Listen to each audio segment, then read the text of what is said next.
I think we should be ready to go. Can we get started? All right.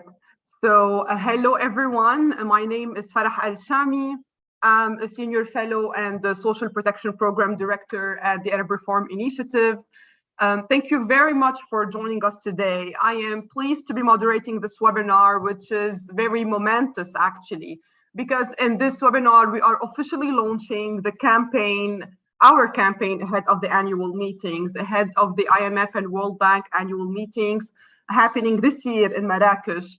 We're launching our global campaign on universal social security. The motto of our campaign is social security for all, which is basically, we see it as a key pillar for a new eco-social contract.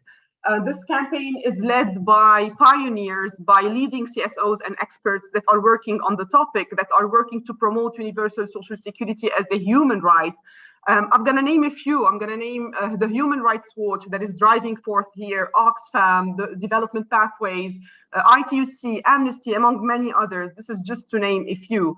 And we are launching our campaign basically before the annuals because international financial institutions, particularly the IMF and the World Bank, have been playing a crucial role on this level and have been impacting social protection policies and programming to a large extent with their approach, approach to financing development, as well as with the programs that they're directly implementing in different parts of the world.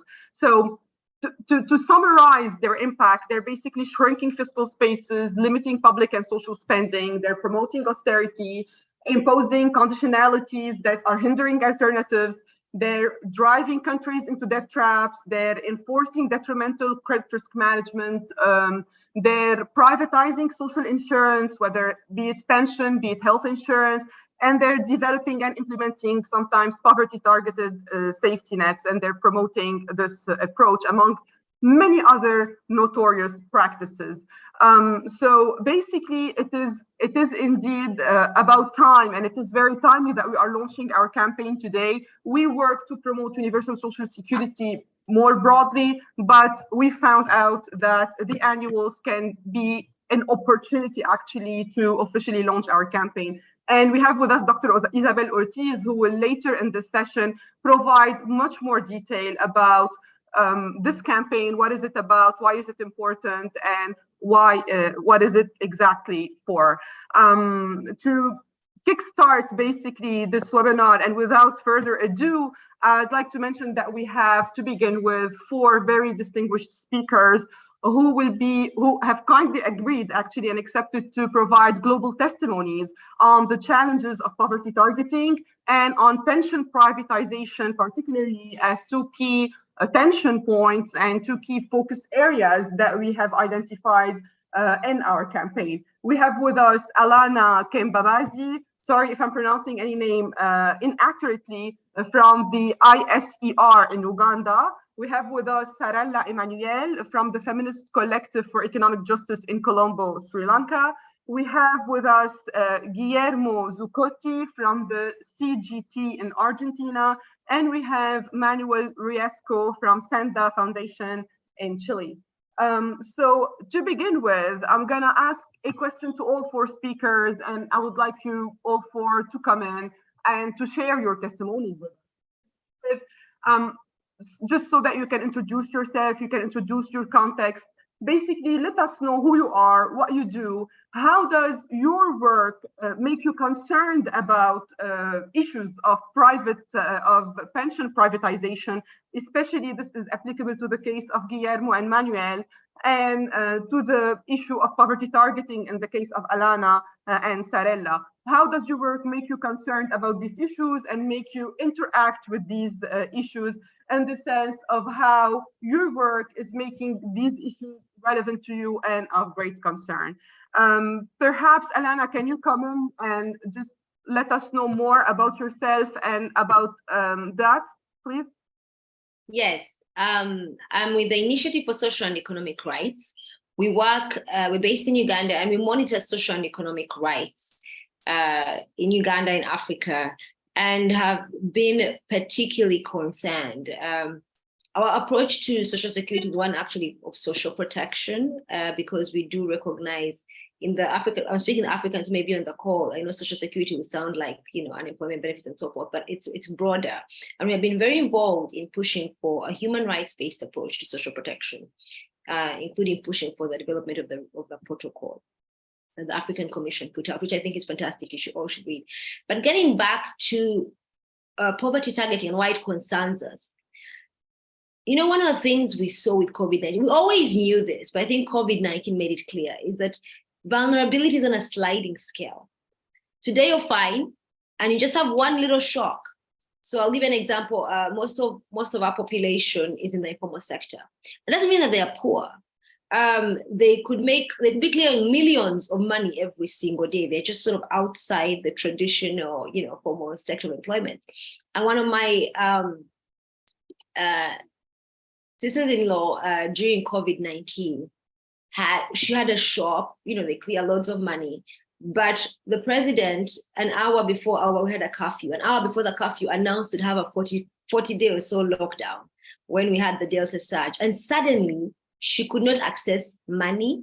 She could not sell goods. I mean, it was a proper lockdown, shops, like everything. And so this person who has no problem paying her fees and maintaining whatever it is she needs for her household suddenly was there and would have been among the people that actually need support. So during COVID-19, they said, okay, given the abruptness of the lockdown, I and the rest of us, a couple of society were campaigning, they said they would do cash transfers, but they decided that they would target them. And we say it's not going to make sense in our context. One, we have people who are vulnerable who would not necessarily be vulnerable. But number two, we have a huge informal sector workforce. It's particularly, and those in particular have very little social protection. And there's also no way for you to actually track the data, which means your data is going to be prone to error. But they persisted. And what did we see? When they start rolling out the program, those who needed money actually didn't get it. And those who had relatives and who could get yourself onto the list got the money. And because again of poverty targeting, they under budget how much is actually needed. One of the things we say to them is, this is a crisis. We would suggest that anyone who is not a salaried employee right now, because you already have the data, we would suggest you support them. And they said, well, where would we get the money from? And I said, but it's a crisis. You are getting money from donors on how to respond to COVID-19. It's really a matter of prioritization. We could think about, again, all of the issues, and I'll get into the issues that come with financing these services, because I think part of the things that our governments used to justify, and what the IMF and World Bank and the rest, the World Bank in particular, used to justify is again the idea that they must be poverty targeting. But what we have seen in our context is, one, it just leaves out people. It doesn't recognize the multiple vulnerabilities you face. And it also makes the government lazy from doing the necessary hard work to make sure there are fiscal resources for comprehensive social protection. If you think about social protection as a contract you have between your government and you, where I pay taxes or you restrict my freedom of movement like they did during COVID-19, but you are going to take care of me. A government that never has to get into that and only thinks about bits for the poor. I'm sorry to interrupt. We have more time to speak about that and to hear from you, but I'm going to have to move to our next speaker, who's Sarella, who also has a lot to say about poverty targeting. She works on that. She has experience with that. So Sarella, if you could please also introduce yourself and your work, and we can go back later to Alana to hear more from her about that and have her continue. Good evening, everyone. So I'm part of this informal feminist collective called the Feminist Collective for Economic Justice. We are an informal group of economists, activists, researchers, and people working on the ground who came together to provide, firstly, a perspective on the impact of the economic crisis and the recovery on women, and secondly, to provide a feminist critical voice in this space. I'm actually not in Colombo. I am in Batticaloa, which is in the east of the island. And just to say, we work very closely with rural women in rural economies, and which are informal and extremely precarious. And more importantly for us, we have survived 3 decades of a war, And these are economies that have been devastated because of the conflict due to multiple displacements, loss, enforced disappearance, sexual violence, etc. So anyway, our communities we live and work in have been struggling over many decades. And it's in that context that we are now facing the economic crisis. And I think for us, since the end of the war in 2009, we have been demanding for universal social security as the only way to also address the concerns for truth and justice as a form of reparations, but also the only way to help war-torn economies to recover. Currently, in the post-war context, there's been rising indebtedness. You spoke about indebtedness as well, but even at the household level, families are unable to cope, and they are working and living in precarious economies. And in this context, to have targeted so-called scientific social security schemes, or even undoing and rolling back existing social security schemes, I would say is almost criminal. So, and we are seeing it in an everyday sense. I can give more examples as our discussion continues. I will leave it here for now. Thank you. Thanks a lot. So thank you so much, Alana and Sarella, for providing this succinct snapshot of what poverty targeting is and how it is manifesting on the ground in indeed two different contexts. Now, pension privatization is also a real issue, a serious issue that is going on, and there is a lot to be said on that. And we have with us Guillermo Zuccotti, who has kindly agreed to come in and share his experience, perspective, but also, most importantly, introduce himself. Muchas gracias, Sara y Farai, y buenos días, buenas tardes y buenas noches para todos. Bueno, yo soy Guillermo Zuccotti, tengo formación en economía, trabajo en los equipos de la Secretaría de Relaciones Internacionales de la CGT, la central sindical más importante de la Argentina, y me ocupo de los temas de seguridad social desde hace muchísimos años. No lo digo por una cuestión de coquetería, para no develar mi edad, pero muchísimos años hace que trabajo en estos temas y me imagino que cualquier argentino es convocado a esta instancia, a este seminario, un poco por la experiencia de la Argentina en materia de la privatización de los sistemas de seguridad social, de pensiones en particular. Yo soy un testigo y un protagonista de esa experiencia durante los años 90, y la trágica vinculación con los organismos multilaterales financieros, como en particular el FMI y también, por supuesto, el Banco Mundial. Pasamos de las recetas de austeridad y de privatización de los sistemas a hacer un mea culpa en el caso del Banco Mundial para revisar la incapacidad de poder extender la cobertura de seguridad social en países donde la pobreza se creció exponencialmente a causa de las recetas justamente del Fondo Monetario Internacional. Estamos asistiendo hoy a una situación muy crítica donde el rebrote de las derechas, en particular del libertarianismo, en el caso de la Argentina, vuelve a proponer las recetas de privatización de los sistemas de pensiones con unos niveles de pensiones en términos reales de los más bajos de la historia que registra la historia económica en nuestro país, con un 40% de pobreza. La receta termina siendo privatizar en aquellos sectores de altos ingresos donde se puede autofinanciar una pensión, excluyendo justamente a los que más necesitan de los sistemas. No estamos asistiendo a modelos de seguridad social, justamente porque la seguridad social tiene un carácter redistributivo en materia de ingresos. No se concibe la seguridad social como un autoaseguramiento. Para eso está la capacidad de ahorro que tienen las personas para afrontar a determinadas circunstancias de la vida.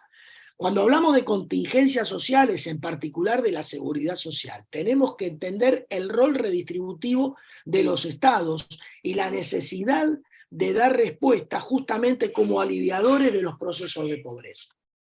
Yes. Hoy Yes. estamos muy preocupados, Yes.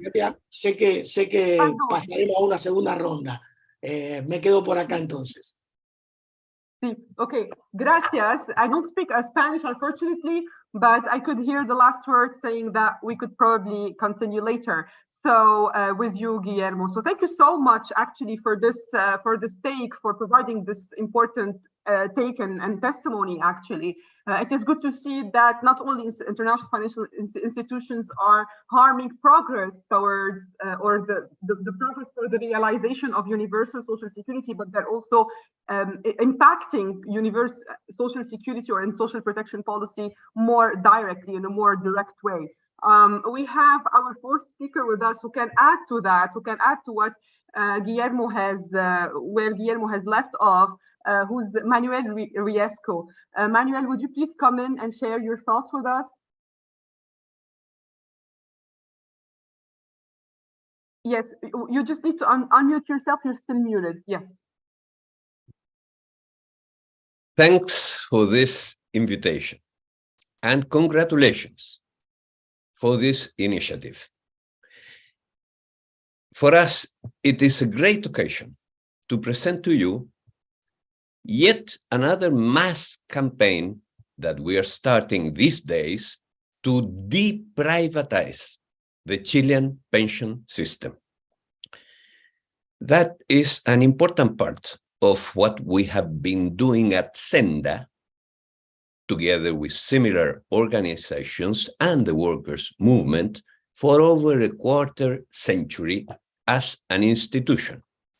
And I am afraid quite a bit longer in the case of some of us.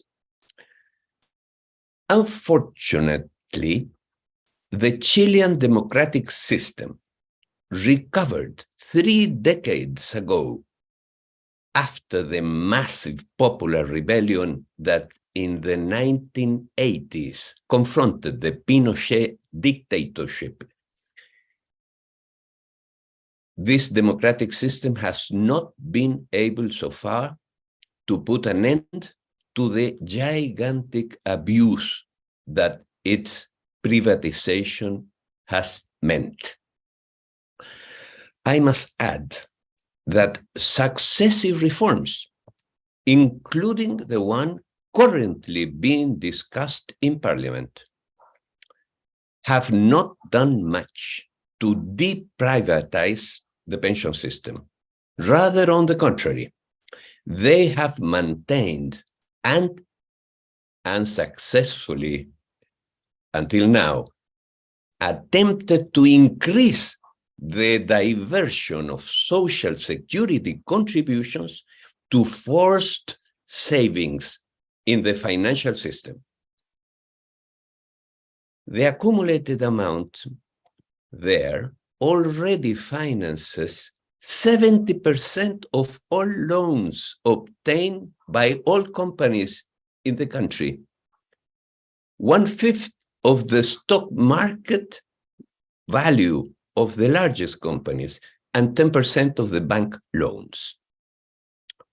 On the other hand, these reforms have substantially increased the fiscal subsidies that have financed 60% of the cost of all the pensions paid by the privatized system since its creation 4 decades ago.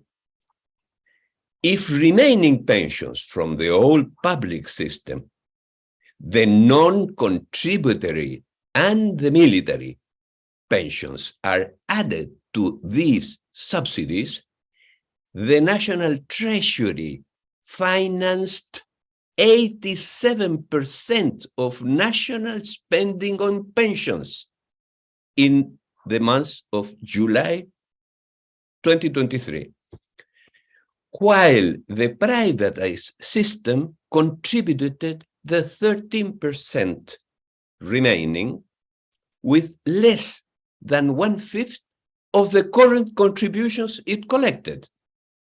In other words, the accumulated pension funds has never financed any pension whatsoever in 4 decades. Meanwhile, the Treasury must allocate 1/5 of its budget, already diminished by the diversion of the pension contributions to the financial industry for this purpose, an expense that increases year after year. All this in the name of financial responsibility. Yes, I hate to cut people off, but I'd like to hear more from you actually. And now let's go to our second question and let's hear more from you, Manuel, about your work. What is it that you have been doing to address that, to voice out, to basically advocate against this status quo that you've been describing? Yes, Manuel, if we can hear more from you about your work and what you're doing to basically combat that. I think when in the next question I may answer that. Thank you. Yeah, I'd like to hear from you now, actually, because in the second question we're doing the reverse order, and so okay. Yeah, I know it's not that you're taking any time from other colleagues. This is okay. Yeah, okay. Yeah, please go ahead. Thank you very much. Thank you very much. Well, to put an end to this irrationality and abuse, we have started yet another national campaign led by the so-called No Más AFP workers movement, which has mobilized millions of people, and the municipal governments. They lead this new campaign. And we plan to gather millions of signatures to demand that national political authorities authorize all the people currently affiliated to the private pension system, which include almost the entire working age population and half of the retired people. The campaign is to authorize them to voluntarily switch to the old public system that still exists, transferring their past and future contributions there and withdrawing the balance of their pension savings. The benefits of such measures, which everyone understands and the overwhelming majority of the population supports, the benefits for the working people, both active and retired, the fiscal accounts, and the indebtedness of the state, the country's economy, and the legitimacy of the democratic system today, lost to a dangerous degree, these benefits are definitive.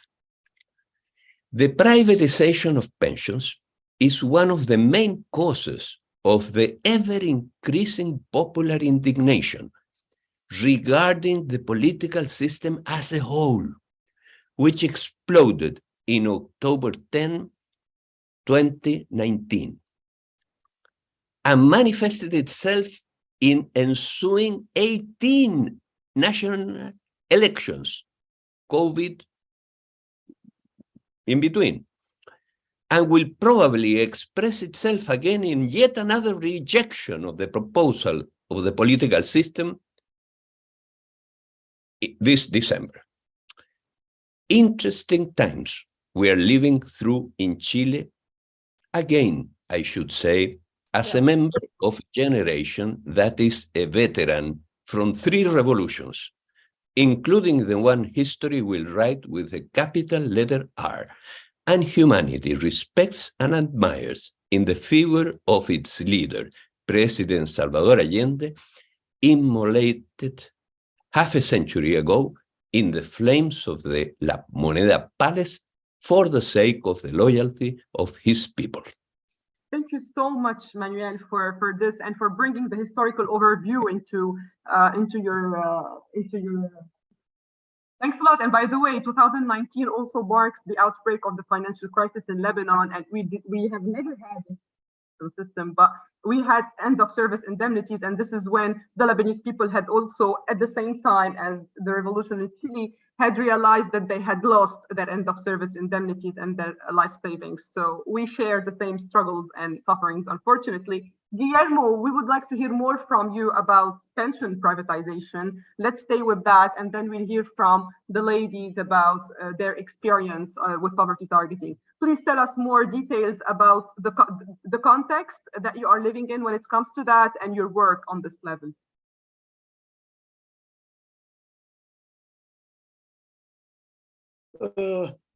Casi en todo lo que describió recién Manuel, básicamente porque el modelo instaurado de privatizaciones de los sistemas previsionales en Latinoamérica fueron un poco la copia del sistema chileno instaurado en el 81.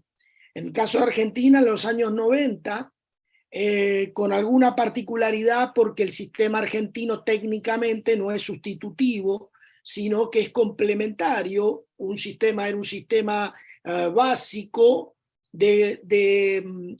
público de reparto y un sistema de capitalización, un pilar de capitalización. Pero quiero decir esto, en cualquier caso, es tan grave el sistema sustitutivo como el sistema complementario. ¿Por qué? Y voy a explicar brevemente, voy a tratar pero me parece muy ejemplificador para evitar estas trampas. Con un sistema sustitutivo está claro que el sistema es privado y ya, al que le toca y al que no, paciencia, decimos por acá, para ser educados. Pero en el caso del sistema complementario hay una pequeña trampa, porque el sistema público termina subsidiando al sistema privado que no termina de dar prestaciones útiles, porque el sistema es de beneficio, pasa de ser de beneficio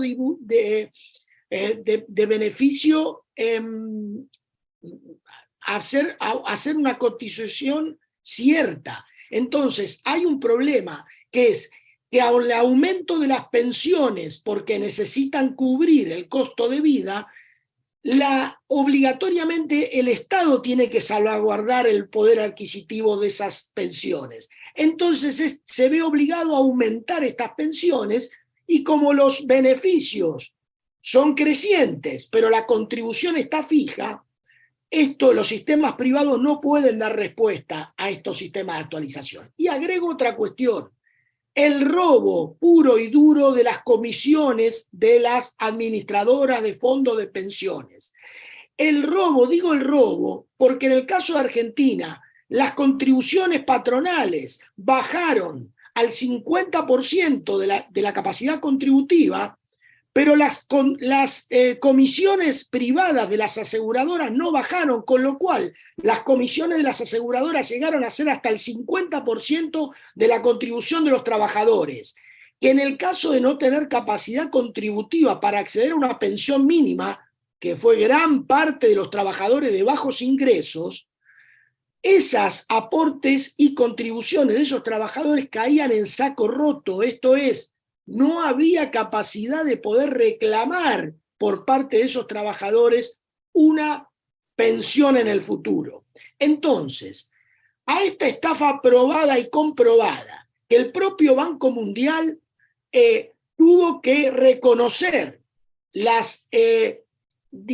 asimetrías que había al interno de los colectivos, queremos volver como una rémora a estos sistemas. Por lo menos en la Argentina quieren reprivatizar algunos candidatos en esta elección, de la mano de los organismos de crédito internacional, que lo único que siempre suelen proponernos es austeridad fiscal para contraer la economía, una devaluación que en nuestras economías por los commodities es letal para el nivel de actividad económica, y terminan financiándolo los pobres esto. Porque los que tienen capacidad de ahorro en moneda fuerte fugan esos capitales a economías de opacidad fiscal. Guillermo, it's very hard to resist not to keep listening, actually. Very interesting. And we're seeing how the states are sometimes being puppets and sometimes being a projection of this whole neoliberal model. Let's go back to poverty targeting, and let's hear from Sarala about more details about her context and basically the struggle to phase out existing poverty targeting programs and to try to stop developing new ones. And we'll get back to you all during the Q&A. I'm just going to share 3 slides very quickly to show you the impact. So this is a comparison of a study that has been done by Learn Asia this year. As you can see, the poverty levels, 4 million people have fallen into poverty this year. And it's high in the rural economies where I am from. I work in up to 30%. And this is our island. As you can see, there's increases of poverty in all the districts of the island. But in certain areas like the plantation sector and the north and east of the island, you see a marked increase because, like I explained earlier, these are communities also surviving 3 decades of a war. And in terms of the social security schemes, this shows the gross inadequacy of the targeting. The Samurdhi, which is the social welfare scheme, covers only 32% of those who are eligible.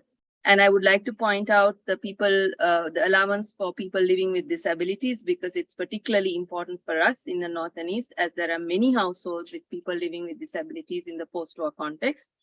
The scheme only covers 1%. As I said, the targeting schemes have been really inadequate. So the scheme was Samurdhi, which was anyway specific, targeted, and not covering everybody. And that scheme has been changed with a lot of backing and influence by the World Bank to a new scheme called Aswesuma. It was touted to be a better scheme because it was more efficient and scientific. But the administrative chaos of implementing it was borne by poor households. Secondly, we don't know what the impact is on people's savings, because the social security schemes, people had savings which they were eligible for when they were above 70 years. Now that they're off the scheme, there's no clarity about what happens to that money. Thirdly, these schemes are designed in extremely patriarchal ways. The household is the unit for assistance. So women in the households are always, there are gendered impacts of that. If there is an able-bodied man, for example, even if the woman has a disability, she's not eligible because the assumption is that the man will look after her. And of course, the assessment systems are always, has been asset-based, it's looking at assets. So almost penalizing for hardworking, poor, working class people for having assets. So this has been some of the experiences. And I would like to end with saying that for many of the communities we work with, it's not about the money. The money is, of course, not enough to live or to meet your everyday needs. Social security is about, it's a contract. It's a significant manifestation of the contract between the citizen and the state. It's your base of entitlements for your political rights, for being your entitlements in the moments of crisis, and the kind of the basis on which you demand that the state is responsible to look after those who are hit worst by economic crisis. And the unfortunate thing is this is not only are you surviving an economic crisis, you are even worse affected and almost penalized by the so-called recovery measures and austerity measures. So I can give more examples when we continue the conversation. Yes. These are my points. Thanks a lot. Thank you. And social security being a human right and part of the social contract is exactly what our campaign is trying to promote, to advance. Thank you so much. And thank you for the striking figures, by the way, very interesting. Alana, back to you to hear more from you and your context, please, about your context, actually. Yeah, it's not just in Uganda, I think across the African context, one of the things that our governments are grappling with is knowing that the people need comprehensive social protection, but they're being advised, one, to target it, which is not popular. So, for example, we've taken them to court over excluding those without national IDs, excluding certain older persons just because they've raised the age higher, all of those, and everyone actually needs it. And at the same time, they're grappling with a bad policy advice of targeting, but also finding that their hands are tied from the fiscal consolidation measures and austerity measures that the IMF has been imposing on them. And for many of our governments, because we are facing some of our highest debt levels, just I think across the continent, we really seem to be at the mercy of what the policy advice is. So you're telling us that social protection is good, invest in it, but you're telling us, no, actually, cut budgets, cut, public wage bills. This is too much, which means you're cutting programs for the youth, the livelihood. You're giving us like a skeleton version of social protection. And I think it's a very tough conundrum because there's a rising tide across Africa that just life is very unaffordable right now, the cost of living crisis, climate change. People don't think about the links with climate change, the fact that, we're not getting our food. We never used to be food insecure, but now we are because the rains are coming on a different schedule and they're not being. So people are really up in arms. And I think it's very important that people begin to rise up and question this. And it should come from all segments of society, right? From the rural poor and the vulnerable to academia, or civil society, while we're regurgitating the same policy advice that we know is not working for our people. And why are we separating? Sometimes they talk about social security and they think about maybe a cash transfer here, and they won't think about the fact that it is linked to whether you get public health services or public education services, and that you should be demanding for more as a people. And I think that the lip service to social protection can't cut it anymore. The idea that the IMF, for example, has social spending flows, and most times they're not defined, but in our context, they actually say increasing spending on health, education, social protection. So I commend them for actually stating other categories. But there is no real commitment to this. When before the next tranche of funds, they actually saw the government had not met the social spending flows.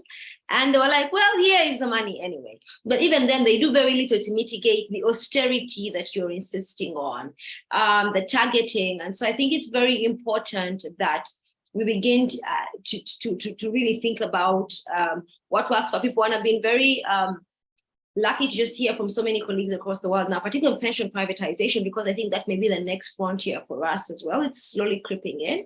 And to be able to start and begin to organize ourselves as people, because if we don't begin to define what it is we say we need when we say social protection, someone else is defining it for us. Donors are defining it for us.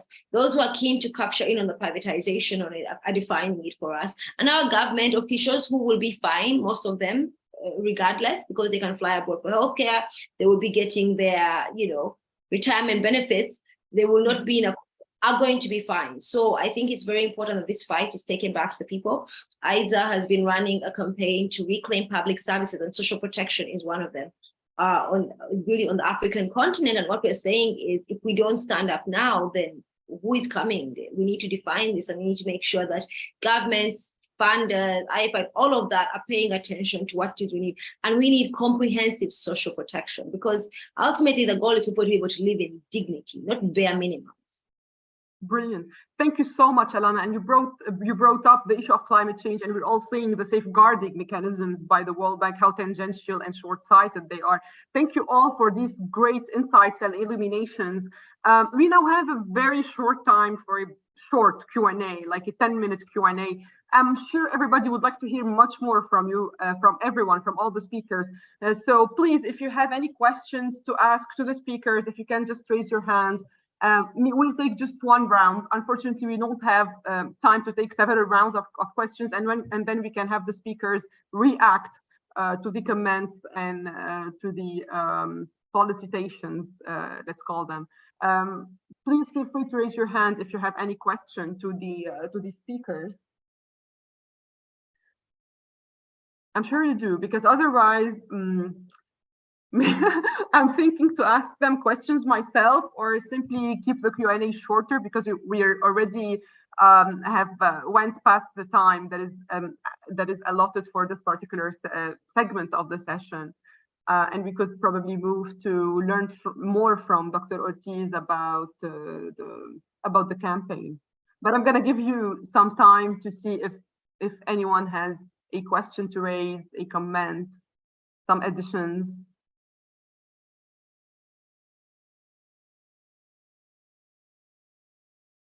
Okay. Are you sure you don't have questions? Because it was super interesting. Super. Yes, Sarah, go ahead. Yeah, hi everyone, and thank you for this campaign. I just have a quick question. I work a lot with the UN and with these international institutions, and I'm just curious to know what would be your recommendation to these agencies on how to engage more with civil society on social protection and social security issues. Because I think that apart from the usual trade unions, there are very limited occurrences of these engagement forums. And I feel that we should be now in a position to recommend for more of these types of engagements. So I'd like to hear from you how that could be done. Over. Thanks, Sarah. Do we have any other questions?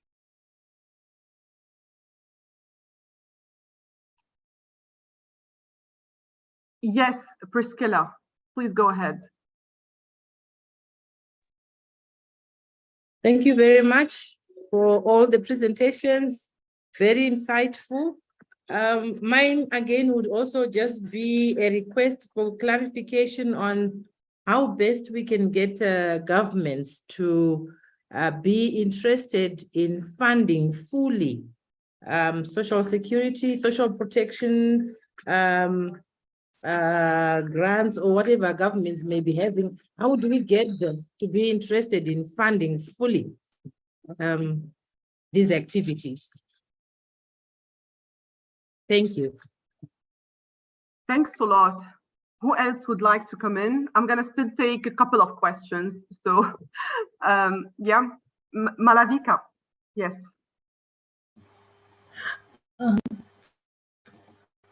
Yes, thank you so much. And I think the sort of the reluctance is because I think all of us have so many questions for these brilliant presentations, and then it's hard to pick and choose one.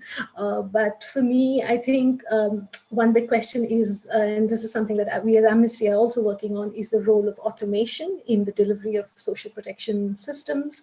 And if I don't know whether Sarla or Lana, Guillermo, Manuel, if you have any sort of insights on how this automation or technology is sort of working to, what kind of a role it plays in your particular country context, it would be great to hear. Thank you.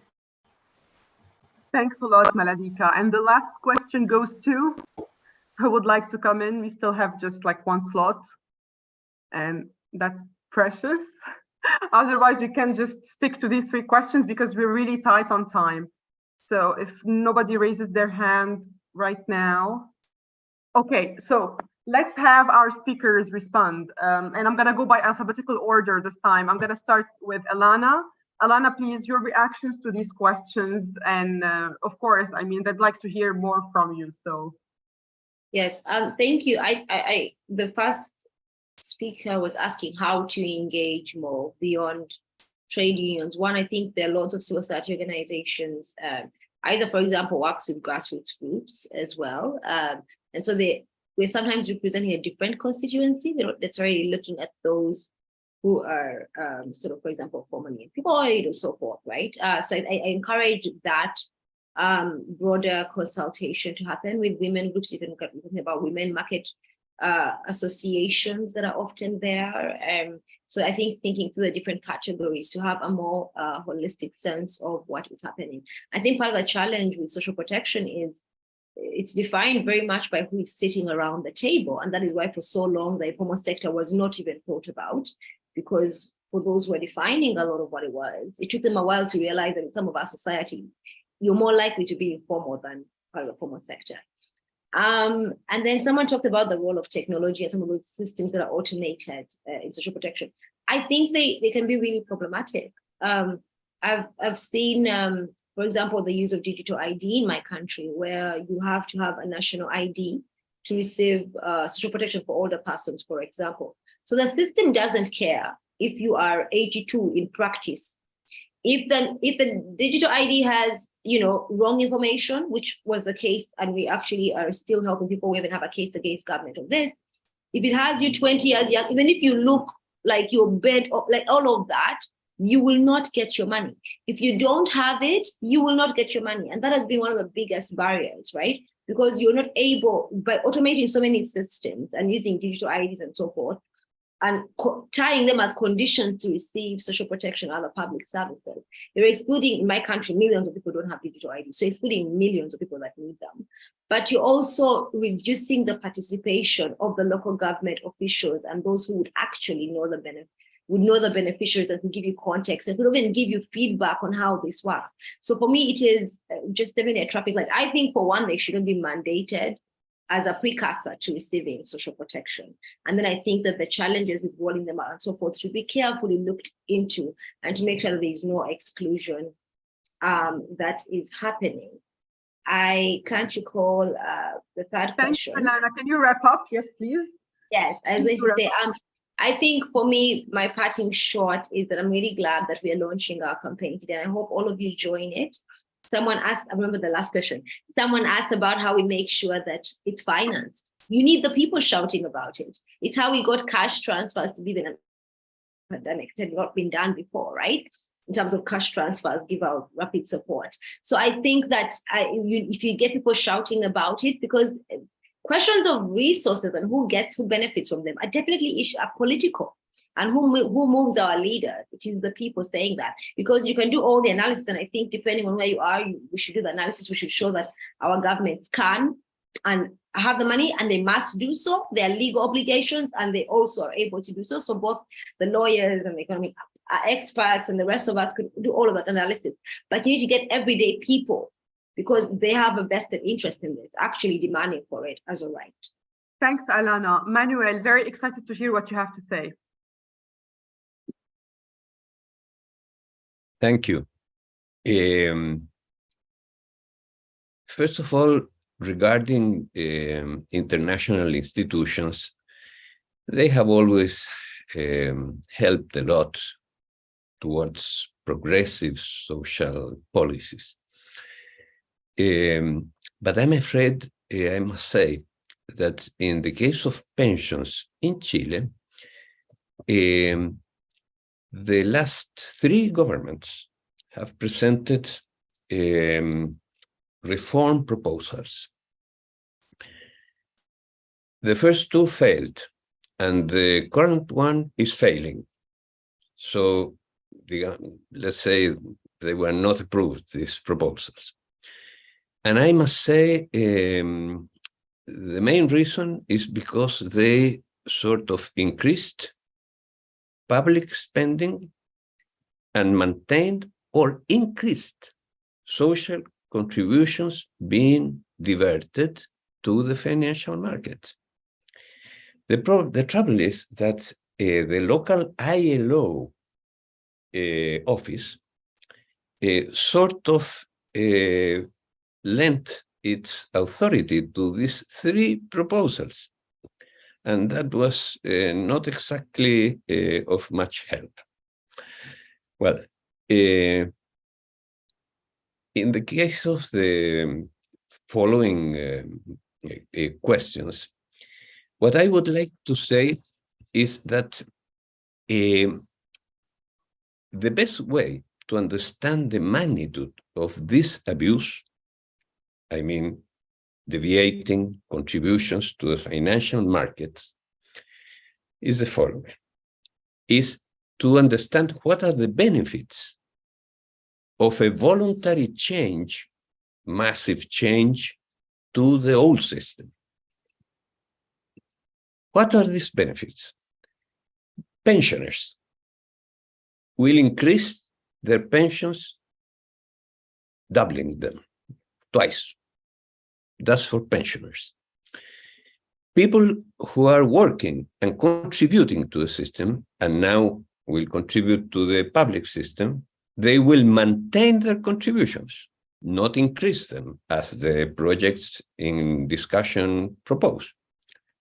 And they will be able to withdraw about 2/3 of the current fund.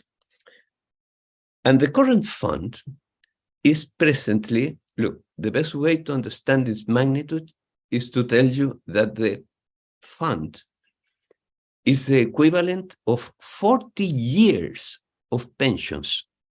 That's the amount they have diverted to the financial markets. 40 years of pensions.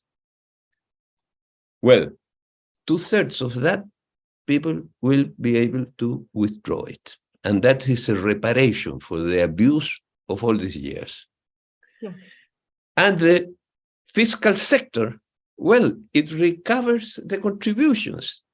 Its income, overall income, increased by 1/5. And the overall debt of the state is reduced in 1/3, with the other third of the fund that people will give back to the state. Because the state during 40 years has been indebting itself with the pension system to pay for the subsidies of pensions. And 2/3 of the current debt of the state is with the pension system. Yep. So if it recovers this part of the pension fund, this debt will be eliminated, and Very clear, Manuel. etc. Well, I'm sorry. No worries. Thank you very much for that.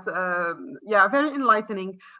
Guillermo, I'm sure you have things to add, and if you can please keep it short so that we can talk more about the campaign and the whole movement, basically. And if Guillermo is not ready to come, oh yeah, we can't hear you. Go ahead. Me gustaría terminar con algunas preguntas que tranquilamente nos podemos hacer todos después de escuchar este enriquecedor debate o conversatorio. Que es, en primer lugar, pensar si privatizar la seguridad social o los sistemas de pensiones es, independientemente de las opiniones que cada uno de nosotros podamos tener, si puede ser útil para economías y para sociedades que tienen el 40% como mínimo de trabajo informal, sin cotización, si puede ser útil para niveles de ingreso pulverizados producto de las crisis económicas post-pandemia, si podemos hablar del mismo concepto de seguridad social antes y después de la pandemia, porque el concepto de contingencia social cambió abruptamente. Toda la previsión, lo que podíamos entender como previsión, cambió de un plumazo ante la realidad del COVID-19. Estas preguntas obviamente no tienen, en mi opinión, respuesta desde la privatización del sistema, desde la cancelación del Estado. Ahora, tenemos que decir también, con el mismo énfasis, que no podemos asistir a un Estado bobo o a un Estado inútil sin herramientas de política pública. Tenemos que entender que los estados tienen que fortalecerse y los actores sociales tienen que involucrarse en este proceso, porque no es indiferente hacer política pública que no hacerla, porque el no hacerla es dejar en manos del Estado, del mercado, decisiones que son de política pública, que importan al derecho humano de las personas de tener seguridad social o no tenerla. Entonces, es muy importante que los estados sean solventes financieramente, que no regalen los fondos que son, en el caso de las pensiones, en promedio, en algunas sociedades más o en otras menos, pero es el 60% del gasto social. Entonces, no estamos hablando de un elemento anexo o accesorio. Estamos hablando, en realidad, de la capacidad que tienen los estados de fortalecerse. Entonces, me parece que es necesario involucrarse mucho más el auge de las nuevas tecnologías interpela a los modelos de seguridad social tradicionales. No podemos estar hablando solamente de contribuciones como si guardáramos los fondos en reserva en una cajita de seguridad para cuando seamos viejitos. Ha cambiado todo eso. Ese concepto ha cambiado. Hay que pensar en sociedades que redistribuyen ingresos y que aplican esos ingresos a las personas que lo necesitan. Thank you so much, Guillermo. It's, again, very hard to resist this passion and the excitement. Sarella, if you can take a minute to just reflect on, on the questions and comment. Yeah, I just want to make 3 points. The first one about what can the UN do, or governments, what can we ask of our governments? I think we need to not only be asking of our governments, but governments who are also, for example, in Sri Lanka's context, where we are in debt, the countries that hold the debt. We need to speak to those governments as well. And I think we cannot talk about universal social security without talking about debt justice, debt injustice, and debt cancellation. So we need to bring that language in to hold global systems accountable. About the UN, I think there is no consensus on their position on social security for sure. UNICEF, I know, has been one of the UN bodies that has been asking for universal social security consistently. ILO, like Manuel said, I don't know ILO's role in terms of supporting some of the very problematic labor reforms, particularly affecting women, and UN Women, the other UN bodies. I don't know where their stand is in relation to universal social security. So conversations between UN bodies to get them on board is really important. The last one about technology, I think for us, for sure, and I'm sure for many of you here, we are not living in democratic states. We are living in contexts where there's authoritarian states. And in that context, technology becomes something that can be used against citizens. And in our experience of looking at the transformation from Samurdhi to Aswasuma, so much information was collected, so much data was collected.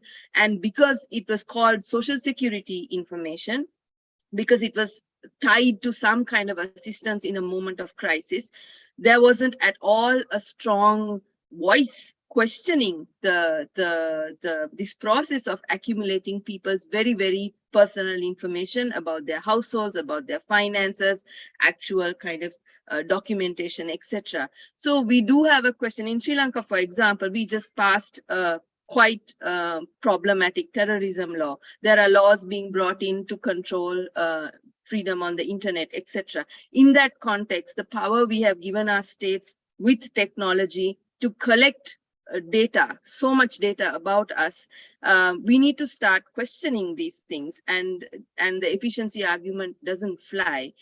What will this information and data be used? How will it be used against particular communities whenever the state wants to, right?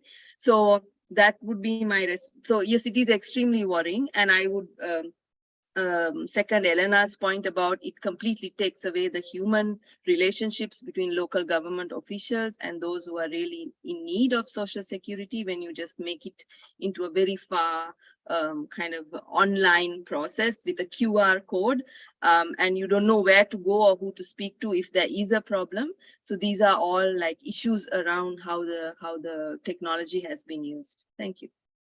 Thanks a lot. Thanks a lot for this. And many dimensions actually have been covered. Now let's move to Dr. Isabel Ortiz to hear more from her about the campaign, how important it is, why is it important, and what is it all about. Dr. Isabel has been driving force in this campaign, and we're very excited to hear from you. So the floor is yours, and we're all ears. Thank you very much, Farah. Please call me Isabel. Well, social security is a neglected human right. Everybody talks about the right to education, the right to health, the right to work, but very few talk about the right to social security yet. Social security is essential for our life in dignity. Social security was started at the time of other large public problems in the 19th century, like public education and public health. And it became clear that jobs alone cannot sustain people, as not everybody can work. People grow old and cannot work. Some people have accidents or disabilities and are unable to work. Children should not work. During maternity is very hard for parents to work, and some people lose their jobs or cannot find one. This is why Social Security was born, and all these reasons apply today. And I would like to show you this evolution on how it happened with a little set of things. If I can share my screen and you allow me with one single slide. Here it is. Okay. So what you have here is a set of maps, global maps, and it shows the extension of Social Security since the 1900s.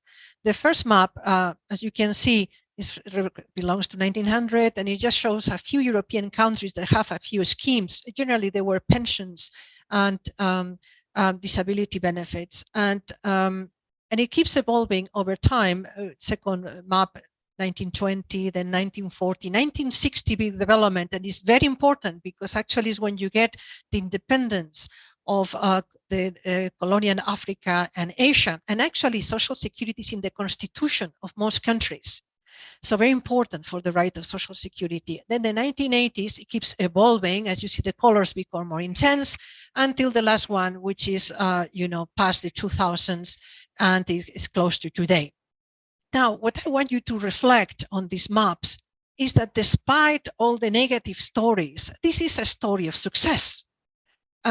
Social Security has been evolving over the years, and you can see it's been implemented. Public programs are being implemented in the different areas, from child and family benefits to old age pensions. They are implemented in a majority of world countries and is evolving. And our duty is to make all the world map really have bright blue colors. And I want you also to reflect that this campaign is not the result of a few visionary people, opinionated, that have some demands. This is a fight that was started by our parents, by our grandparents, and it's our generational duty to really ensure that everybody is covered effectively by Social Security. So that's what these maps tells us, and it's, I think, a very important issue for the campaign. Now, there are two things that we are really looking here. One is public system coverage, universal for all, and the other is the adequacy of benefits for a life in dignity. Because what we are finding in many of the reforms that are happening today is that people, even in high-income countries, let's say pensioners, are given such tiny pensions that are hardly enough to buy food. So the two issues are public system coverage and the adequacy of benefits. And these are the two issues we fight for. So why has Social Security been neglected? Well, Social Security has many enemies, and we heard before the statements. But a big pushback came actually in the 1980s with the debt crisis. And at the time, countries were told by the international financial institutions that they had to do large austerity cuts, really to pay back creditors. Ministry of Finance abandoned long-term development, went against human rights, and started with huge cuts to education, health, Social Security, and all public services. Many were privatized, and in some countries, the Social Security Agency was even closed down, like in Bolivia. And this caused mass social pain and hardship. Infant mortality rates rose, and in many countries, and created social tensions. And it was clear it was a mistake. So what I'm explaining all that is because there are similarities to today, particularly after the post-pandemic times. And what we're finding today is, again, ministries of finance are resorting to a very old, painful formula of austerity cuts and privatization of services, and which is against international standards and is against human rights. So this is the fight that we're having today. And exactly what is it going to be? Okay, so we're finding that these austerity cuts are resulting in targeting social assistance or safety nets, which is a de facto contraction of coverage, meaning if it was covering now this big, it covers less. A lot is cutting of programs for women, families, persons with disabilities, and other, and just leaving extremely targeted safety nets to the poor, or to a percentage of the poor, with a significant number of exclusion errors. Second issue is cutting of social security benefits like pensions. And so much that even the OECD and ILO project increasing old age poverty in higher income countries, let alone in developing countries.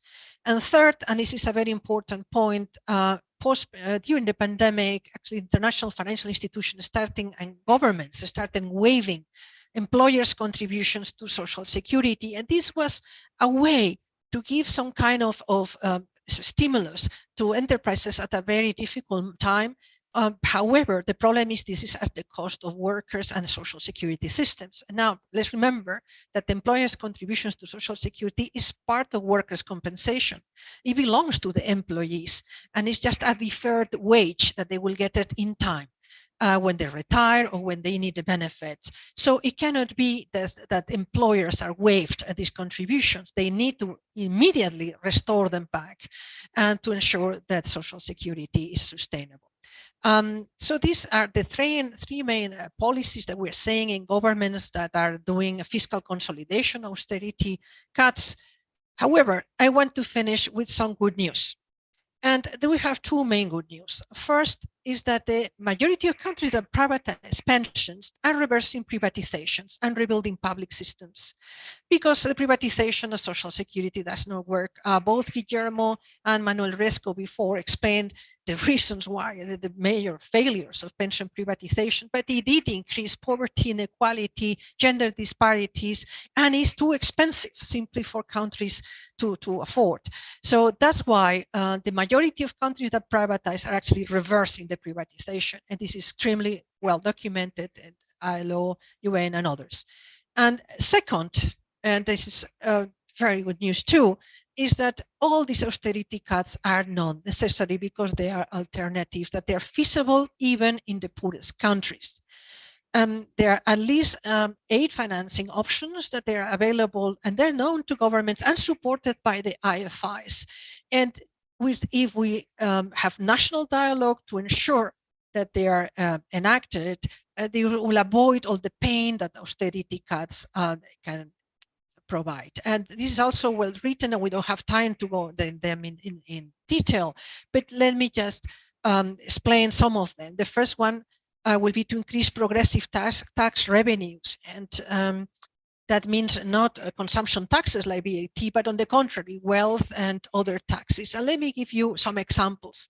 Brazil put a small financial tax, and with that expanded social security. Zambia and Bolivia are taxing mineral gas extraction for universal pensions. And Mongolia financed a universal child benefit with a very, very little tax on copper exports. So these are possibilities there. This is a world of washing money. There's a lot of it, and it's about progressive taxation.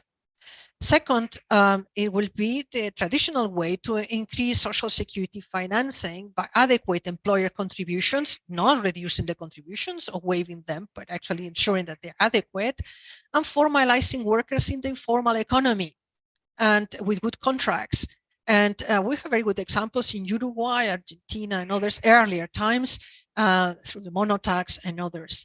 Then, as other colleague put it, it's actually important to come with issues of eliminate or restructure debt. And we have very good examples here. More than 60 countries have restructured and reduced debt in recent years. And some of them, for instance, Ecuador, use the debt service to invest in social programs. Then we can fight illicit financial flows that are illegal. We can reallocate public expenditures. And for instance, Thailand to Costa Rica, they use defense expenditures to finance the expansion of social sectors and other alternatives that they are there. So all that to end with a positive note. Now, what happens is that all these very important decisions that affect the lives of millions of people, they cannot be taken behind closed doors at the ministries of finance of a country with the help of a few technocrats of the international financial institutions. Is it essential to have national dialogue, public, with all relevant stakeholders? And by the way, the UN supports that because this is part of good governance. And that will be a way forward to ensure that we get the expansion of social security with adequate benefits. And despite all the all the challenges that we're facing today in this campaign. Thank you. Thank you so much. This is so inspiring, and you did actually provide or give justice, pay justice to the campaign. So thank you so much. I mean, the campaign is a collaborative effort, and it is, I mean, what distinguishes it is that it has got this like flat structure where everybody feels comfortable belonging, partaking in, contributing and collaborating. There are other campaign members here with us that would want to come in and provide their perspective and probably provide closing remarks. So please, campaign members, if you can just raise your hands and come in and provide a closing remark of a minute so that we can wrap up in a 10-minute time maximum. I'll just take, just please raise your hands whenever you feel comfortable coming in. Okay, Gonal, please go ahead. Hi, just a short message from Scandinavia, from ACT Church of Sweden, and we're really happy to have joined hands with all of you in the campaign. And it's great also that those of us who have been talking about the problems with targeting and about universality, and then also are now joining this debate on pensions, so that we see it from a broader perspective. So thank you very much. And great event today. Thanks a lot, Gonal. Lena. Thanks so much. And just to say that Human Rights Watch is really proud to support this important global campaign for Social Security for all. And we hope that all of you can join us moving forward, because we don't see this as a temporary fight, but in fact, it's a long-term endeavor that we're striving for. And one of the issues that we're really pushing against are many of the misconceptions around Social Security, and especially the sense that it's charity, no, because it's not. It's a human right that everybody is entitled to. So thank you so much for all the fantastic testimonies today, and I'm looking forward to working together. Thank you very much, Lena, and to Human Rights Watch for leading really on this. Beatrice, please go ahead.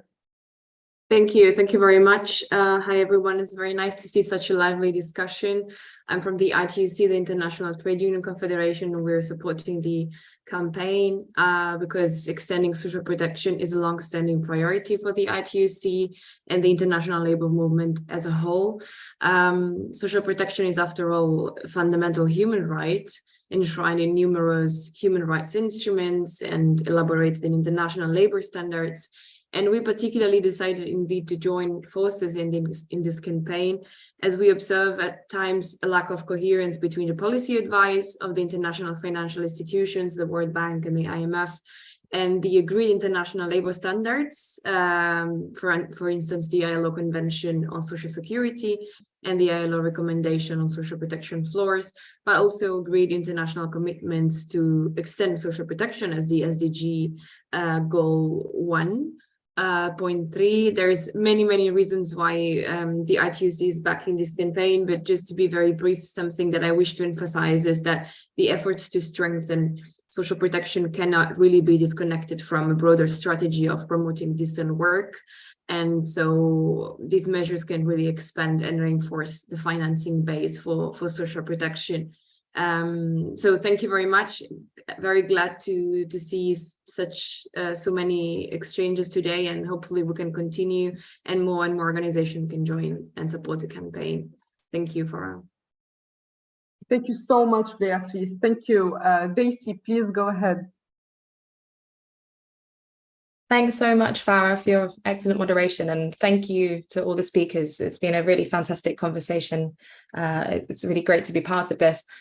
Just to quickly add in that Development Pathways is excited about this campaign and is really endorsing it as an important issue, despite the urgent global need for inclusive social security that we see more and more every day.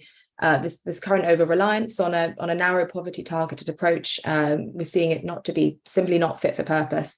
poverty targeted schemes and this sort of austerity approach, it cannot credibly provide a basis for the progressive realization of inclusive and effective social protection floors, leaving really across low and middle income countries, the vast majority of those living on low and precarious incomes being excluded from social security, while national social contracts have been undermined really as a result of citizens losing trust in their governments, which we've seen globally as well.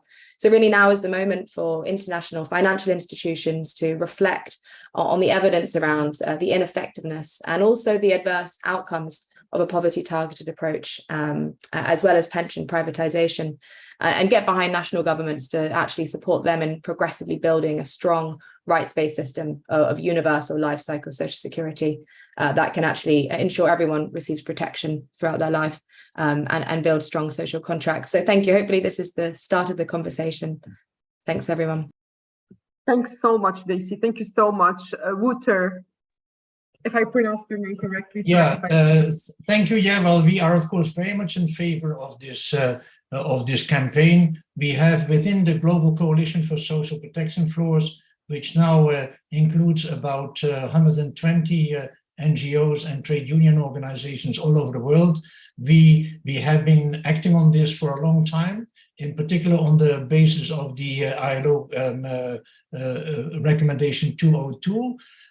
One of our plans is that we would like to have a fund for social protection that will in particular support, let's say, low-income countries in order to set up, let's say, their social protection floors and their comprehensive system. So we very much applaud this initiative, and we will wholeheartedly, work together with you. Thank you. Thanks a lot. Musa, please go ahead. Hello, everybody. I'm very glad to be among the distinguished participants. I'm a member of the Global Coalition on Social Protection Floor. As a matter of fact, as you know, Farah, we are in Lebanon joining effort with UNICEF and ILO to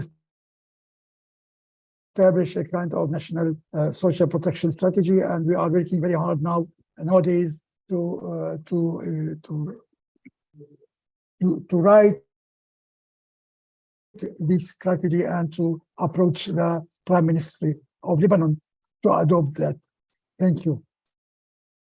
Thanks a lot, Musa. Before I give the floor to Malavika, so we have in the chat some notes from